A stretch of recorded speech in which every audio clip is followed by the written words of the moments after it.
Welcome to Supernest, where stories unfold and their meanings retold. Like, share, subscribe for more such videos. It's all free and enjoy the narration.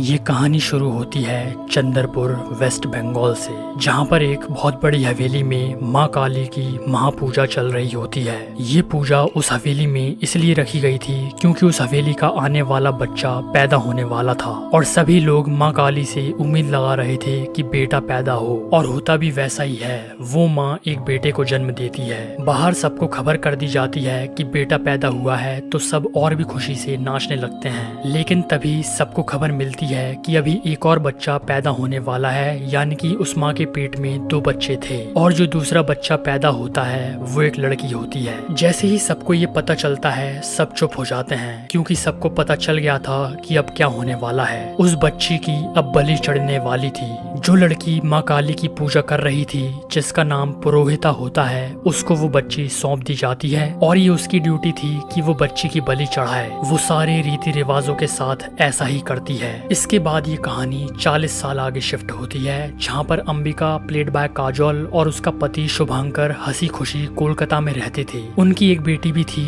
जिसका नाम होता है Shweta. Shubhankar college time से ही कोलकाता में shift हो गया था और वो चंद्रपुर को राक्षसों का गाँव मानता था और उसे वहाँ की बातें और रिवाज बिल्कुल भी पसंद नहीं आते थे। इसलिए वो हमेशा के लिए कोलकाता में शिफ्ट हो गया था, जहाँ उसने शादी भी कर ली थी। अब उनकी बेटी 12 साल की हो गई थी और वो हर कभी उसके माता पिता से कहा करती थी कि उसे चंद्रपुर घूमने जाना है। उसने आज तक उसके पूर्वजों का गांव देखा ही नहीं है। लेकिन शुभांकर और अंबिका कभी भी उसे उस गांव के बारे में बात भी नहीं करने देते थे। अब एक रात चंद्रपुर गांव से शुभांकर को फोन आता है कि उसके पिताजी नहीं रहे और वो चंद्रपुर आ जाए। शुभांकर रात को ही चंद्रपुर के लिए निकल जाता है। वहाँ वो सरपंच जॉयदेव से मिलता है और कहता है कि उसकी ये जो हवेली है उसको ये जल्दी से जल्दी बिकवाना चाहता है। वो अब इस गांव से कुछ भी संबंध नहीं रखना चाहता। बेसिकली शुभांकर वही लड़का था जो 40 साल पहले उस माँ के पेट से पैदा हुआ था जिसके जुड़वा बच्चे थे, और क्योंकि वो उसकी फैमिली हिस्ट्री के बारे में जानता था कि यहाँ पर सभी पैदा हुई लड़कियों की बलि दे दी जाती है, इसलिए वो हमेशा के लिए कोलकाता शिफ्ट हो गया था। और कोलकाता में जब उसकी बेटी पैदा हुई और उसके पिता वहाँ पर उसको देखने के लिए पहुंचे, तो उसने उसकी बेटी कुछ देर के लिए बगल वाले के बेटे के साथ बदल दी, जिससे उसके पिता को यकीन हो जाए कि उसे बेटा ही पैदा हुआ है। नहीं तो अगर उन्हें पता चलता कि बेटी पैदा हुई है तो वो और पूरा चंद्रपुर गांव उनकी बेटी की बलि चढ़ा देते। जॉयदेव शुभांकर से कहता है कि वो तो पहले से जानता है कि उसके यहाँ बेटा नहीं बेटी पैदा हुई है और उसकी सोच चंद्रपुर गाँव वालों की सोच की तरह नहीं है। ये तुम्हारी पुश्तैनी हवेली है तो इसे जरा सोच समझ के ही बेचना। लेकिन फिर शुभांकर जब कहता है कि हाँ उसने फैसला कर लिया है ये हवेली बेचने का, तो जॉयदेव मान जाता है और कहता है कि वो एक अच्छा सा दलाल देखता है। इसके बाद शुभांकर फैसला करता है कि वो उसी रात को उस गांव से वापस कोलकाता जाएगा। अंबिका फोन पर कहती है कि इतनी जल्दी क्या है, तुम सुबह भी आ सकते हो। लेकिन वो कहता है कि यहाँ पर उसका दम घुटता है और वो अभी निकल रहा है। अंबिका कहती है कि जैसा तुम्हें सही लगे। वो उसकी कार में बैठ जाता है और वहाँ से जाने लगता है। लेकिन तभी जंगल के रास्ते में उसकी कार पर द्वैतो हमला कर देता है। द्वैतो एक पेड़ की बेलों से बना दैत्य था जो कि चंद्रपुर गांव में रहता था, जिसकी हिस्ट्री के बारे में मैं तुम्हें आगे बताऊंगा। द्वैतो शुभांकर की कार को पूरी तरह से तहस नहस कर देता है और उसे मार देता है। अगले दिन सारे गांव वाले ये खबर अंबिका को देती है और वो बहुत दुखी होती है। सरपंच जॉयदेव खुद अंबिका से मिलने के लिए वहाँ जाता है और उसे दिलासा देता है कि उसे किसी भी चीज की जरूरत हो तो वो बिल्कुल भी हिचकिचाए ना, और वहीं पर वो पहली बार उसकी बेटी श्वेता से भी मिलता है। अब 3 महीने बीत जाते हैं और सरपंच जॉयदेव अंबिका को फोन करके कहता है कि उसने एक अच्छा दलाल ढूंढ लिया है, बस एक बार वो चंद्रपुर आ जाए तो हवेली का सारा ड्यू डिलिजेंस तुरंत हो जाएगा। अंबिका कहती है कि वो 2 दिन बाद आ रही है। वहीं उसकी बेटी श्वेता जिद करने लगती है कि वो भी उसके साथ चंद्रपुर जाएगी, लेकिन अंबिका मना कर देती है कि उसका वहाँ पर कोई काम नहीं है। मगर फिर भी श्वेता के फोर्स करने पर वो उसको ले जाने के लिए मान जाती है।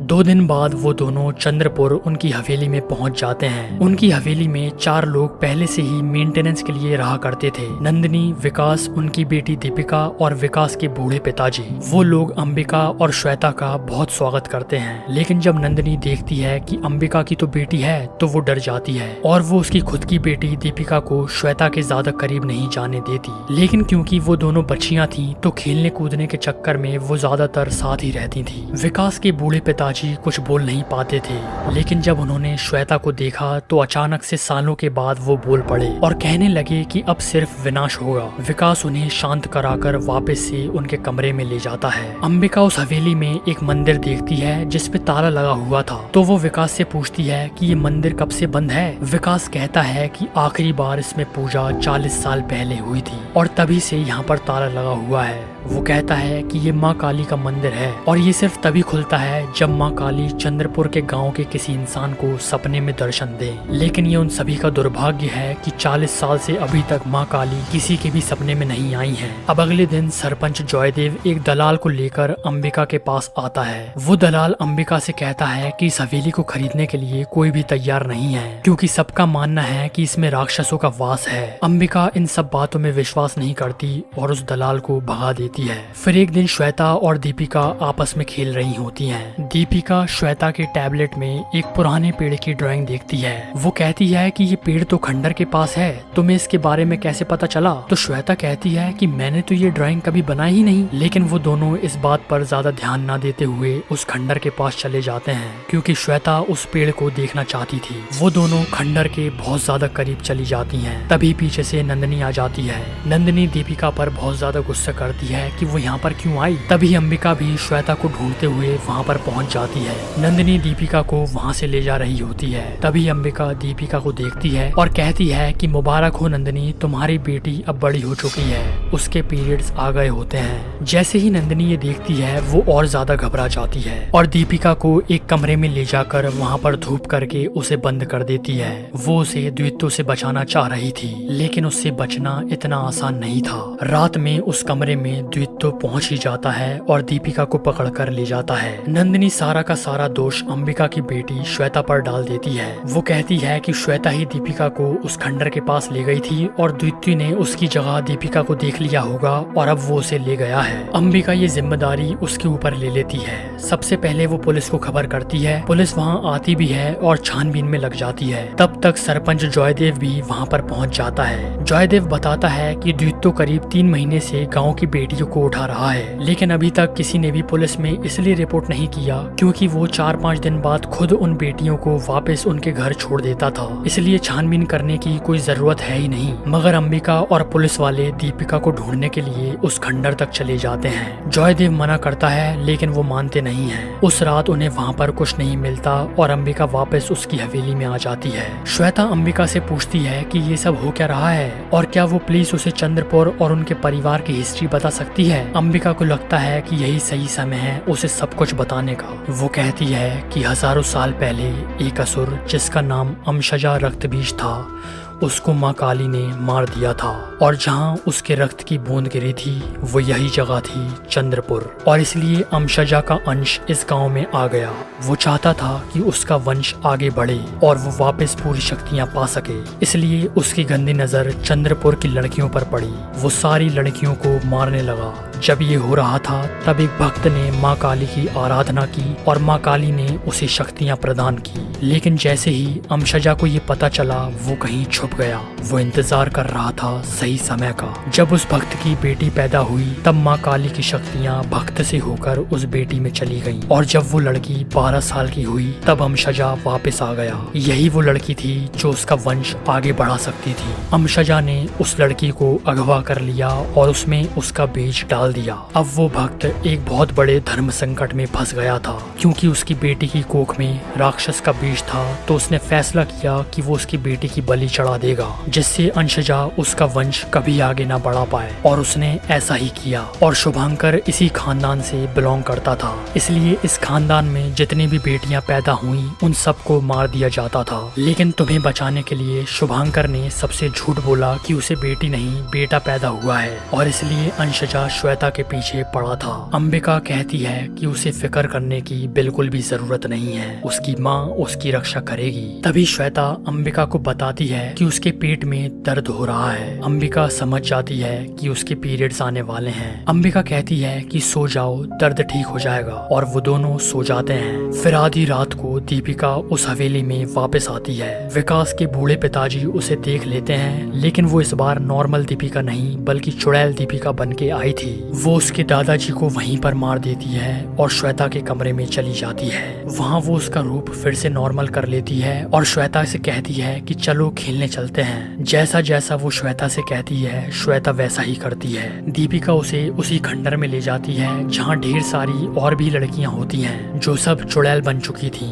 वो श्वेता को उसके बालों से खींचकर खंडर में ले जा रही होती हैं। इसी बीच अंबिका की नींद खुलती है और वो जब देखती है कि श्वेता वहाँ नहीं है तो वो चीखों की आवाज को फॉलो करते हुए उस खंडर में पहुंच जाती है। वहाँ से वो श्वेता को वापस से छुड़ा लाती है, लेकिन वो वहाँ उस खंडर में एक और चीज देखती है। वहाँ पर एक बूढ़ी औरत भी होती है और उसे लगता है कि यही असली डायन है जो ये सब कर रही है। अंबिका अब बहुत ज्यादा गुस्से में थी। उसने फैसला कर लिया था कि वो अभी इसी वक्त वापस कोलकाता चली जाएगी। सरपंच जयदेव वहाँ पर आ जाता है और वो कहता है कि वो बिना माँ काली की पूजा करे नहीं जा सकती, उसे यहाँ पर रुकना ही होगा। लेकिन वो जयदेव की एक भी नहीं सुनती और उसकी कार लेकर वहाँ से चली जाती है। रास्ते में एक एक करके उसकी कार के ऊपर चुड़ैल लड़कियां हमला कर देती हैं। वो सब कार के कांच तोड़ देती हैं। अंबिका को कार से निकाल कर एक पेड़ के ऊपर दे मारती हैं और श्वेता को पकड़ कर ले जाती हैं। जब अंबिका की आंखें खुलती हैं तो वो देखती हैं कि वो सब लड़कियां श्वेता को सरपंच जयदेव के हाथ में दे रही होती हैं। ये देखकर अंबिका शॉक हो जाती है और वो वापस से बेहोश हो जाती है। सरपंच जयदेव ही द्वित्व होता है। अंबिका की जब आंखें खुलती हैं तो वो उसके सामने उसी बूढ़ी औरत को देखती है जिसे उसने पहले खंडर में देखा था। वो सीधे उसका गला पकड़ लेती है और पूछती है कि उसकी बेटी कहाँ पर है। वो बूढ़ी औरत बताती है कि वो तो उसकी बेटी को बचाना चाहती है। जिसके बाद वो अंबिका को पूरी कहानी बताती है। वो कहती है कि 40 साल पहले वही थी जिसे माँ काली का सपना आया था, इसलिए वही उनकी पूजा करती है। और जब उनके परिवार में जुड़वा बच्चे पैदा हुए, एक लड़का और एक लड़की, तब उन्होंने वो लड़की उसके हाथ में दे दी थी बलि चढ़ाने के लिए। लेकिन उसने ऐसा किया ही नहीं, बल्कि वो सारे गांव वालों को समझाने लगी कि ये बिल्कुल गलत है, लेकिन किसी ने भी उसकी नहीं सुनी। और तब ये जयदेव वहाँ पर आया और सारे गांव वालों के सामने उसने बच्चे की बलि चढ़ा दी, जिससे गांव वाले बड़े प्रसन्न हुए और उसे सरपंच भी बना दिया। और जयदेव ने उसे सबके सामने डायन घोषित कर दिया और गांव से बाहर निकाल दिया। तब से ही वो इस खंडर में रह रही है। बाद में द्वित्व ने जयदेव के ऊपर कब्जा कर लिया और द्वित्व ने जयदेव से कहा कि अब जो भी वो कहेगा जयदेव को वैसा ही करना होगा, और अगली बार जब इस परिवार में बेटी पैदा होगी तब उसे ही उसको द्वित्व के पास लाना होगा। इसलिए जयदेव ने ये सब किया जिससे तुम चंद्रपुर वापस आओ और वो तुम्हारी बेटी द्वित्व को दे सके। फिर अंबिका को माँ काली सपने में दिखाई देती है, जिससे वो उस मंदिर का ताला खोल देती है। और अब 40 साल बाद फिर से माँ काली की महापूजा की बारी थी। माँ काली स्वयं उसको शक्तियाँ देती हैं जिससे वो द्वित्व का सामना कर सके। अंबिका उस पेड़ के पास जाती है जहाँ जयदेव यानी कि द्वित्व श्वेता के पेट में बीज डालने वाला था। अंबिका माँ काली की शक्तियों का यूज करके द्वित्व को कुछ ही पल में मार देती है और श्वेता के साथ साथ उस जमीन में जितनी भी बच्चियों की आत्मा थी सबको मुक्त करती है। लेकिन कहानी यहाँ पर खत्म नहीं होती। इस सब के बाद वहाँ पर आता है आर माधव का शैतान। हाँ, क्योंकि शैतान और ये मूवी एक ही यूनिवर्स में एग्जिस्ट करती हैं। वो कहता है कि इंसान सोचता है कि बुरा करने वाले को मिटाने से बुराई भी मिट जाती है, लेकिन ऐसा बिल्कुल भी नहीं होता। शैतान की स्टोरी मैंने इस वाली वीडियो में एक्सप्लेन कर रखी है। ये वही वशीकरण करने वाला आदमी है जिसका सामना अजय देवगन करता है शैतान मूवी में। क्लिक करके पूरी स्टोरी देख सकते हो, लेकिन उससे पहले इस वाली वीडियो को लाइक जरूर कर देना। कमेंट्स में मुझे बताना कि तुम्हें इस मूवी का नरेशन कैसा लगा और देखते रहिए सुपर नेस्ट।